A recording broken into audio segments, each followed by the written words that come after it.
All right, welcome back to the channel. So I've been horrible with keeping up with these videos, but I figured I'd just shoot a quick video, give you an update. I actually just got over a day of having the flu really bad, and in the day that I was recovering, I got food poisoning. So we're now the third day in, holding down food now, but still feel like absolute garbage for the most part.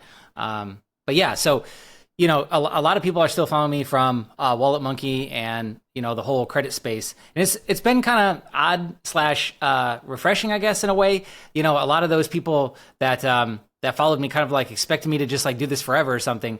And I was never really that glued to that space. I don't think you really should be. I don't really think that having credit cards and earning points and rewards and mileage should be like a part of your identity. Call me crazy, but I think there's more important things. And I always treated that as a doorway, right? Now, I thought I was very clear about that on like the bigger picture is what do we then do with the funding and what do we then do with our ability to have these trade lines, right?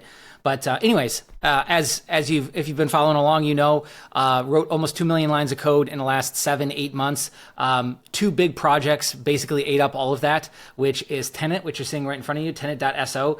This is my solution and answer to the membership space, I guess you could call it, or community platform space. I really think that this is a community, more of a community operating system because of how we're using extensions and wrappers and allowing people to essentially tenant owners to create like a live board of whatever data API sets they want. So very, very unique in that way. And our competitors are big boys, you know, School, Circle, Kajabi, Teachable, basically every single membership platform out there.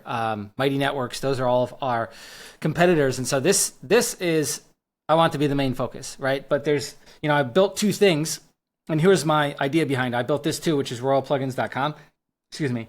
And I was really like, okay, always wanted to own a plugin empire or plugin suite since I got into doing stuff on the internet. You know, I can remember some of my earliest memories. I was in the, you know, the sunroom of my grandparents' house in Florida during Christmas, staying up all night before Christmas, like trying to get a sidebar widget working right with like my very first website and my very first like business. And this is when we were going after local businesses and trying to set them up with like email lists and online websites. This is how long ago I got into this stuff. Like, this is when you could actually sell an offline business a website, which is hilarious now because what you got to do. But this was always a dream of mine. So I kind of built both of them side by side, and man, was that a tall feat. I would not want to do that again. I'll just say that.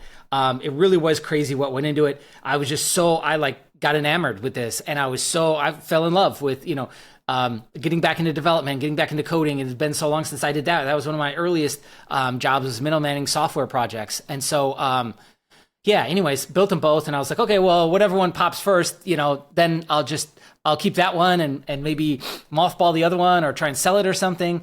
And I've just decided that I'm going to sell Royal plugins. And that was my idea around like March, and we are now in June. And so I had that idea around March, and I was like, okay, forget it. Let me try and, you know, put a little bit more effort into this because, you know, clearly, you know, what it takes nowadays, marketing wise on the internet, like I'm not as good as the guerrilla marketing techniques and stuff that I use. My stuff works actually better. What I've found is with offline businesses. We've had no problem with growing offline businesses, but online businesses, stuff just doesn't hit the same, you know? And so I'm completely okay with saying like, look, I was really good at getting this from 0 to 1, and I'm not the guy, and I don't have the resources, and I don't even know if I have the patience to take this from like where it is to being this big deal. And it's got barely any sales. It's got traffic hitting. I think we're north of 20,000 impressions. We're hitting, you know, 200 plus clicks now, which these are all good metrics, especially for a local business. These would be really good metrics. And one of our plugins, we've got over 25, I think we're approaching 25,000 downloads, and we're over 4,000 active downloads on the WordPress directory. We've got 6 plugins listed there.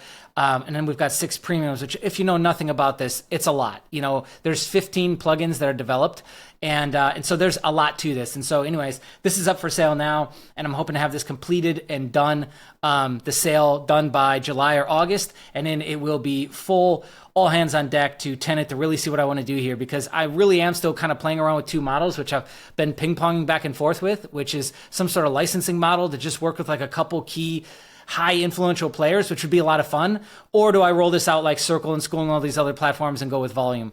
And so I'm just trying to cue you in on some of the decisions and how my brain is working and what I'm going through right now. But anyways, that's the video. We'll catch you in the next one. Thanks for watching.